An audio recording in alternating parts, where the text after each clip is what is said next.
আসসালামু আলাইকুম, সবাই কেমন আছেন? আশা করি ভালো আছেন। আলহামদুলিল্লাহ, আমিও ভালো আছি। আজকে একটি নতুন রেসিপি নিয়ে আসলাম, পুস্তি ভাজি। এই যে মুরগির চামড়া আমি মেখে জুখে রেখেছি ময় মশলা দিয়ে। এই যে বেগুন আলু আমি ভেজে রেখেছি, সেটা দিয়ে আজকে পুস্তি ভাজি করব। সবাই দেখতে থাকুন রেসিপিটা। দিয়ে দেব এখন সরিষার তেল। তেলটা গরম হলে চামড়াগুলো দিয়ে দেব। চামড়া আছে, কলজা আছে, সব আছে এখানে মিলানো। কোনো পানি অ্যাড করব না সাথে।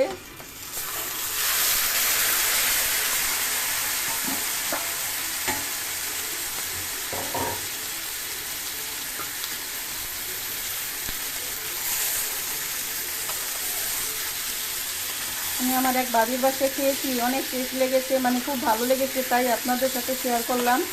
অবশ্যই আপনারা ট্রাই করে দেখবেন পুষ্টি ভাজি কীভাবে করে।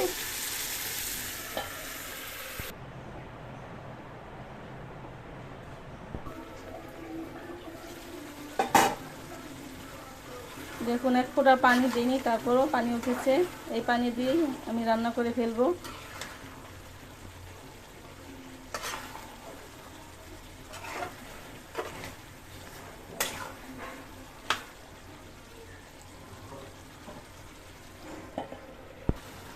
এখন এই যে দেখুন, আমাদের মুরগির চামড়া ভাজা হয়ে গেছে। এখন বেগুন আলুগুলো দিয়ে দেব। এখন দিয়ে ভালো করে ভাজা ভাজা করে নেব। পুষ্টি ভাজি,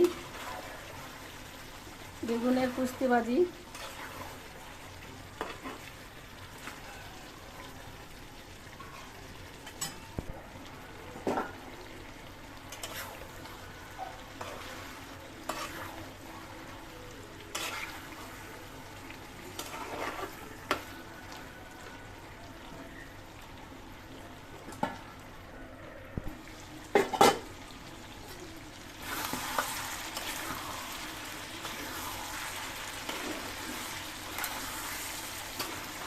দেখুন, আমার পুষ্টি ভাজি হয়ে গেছে।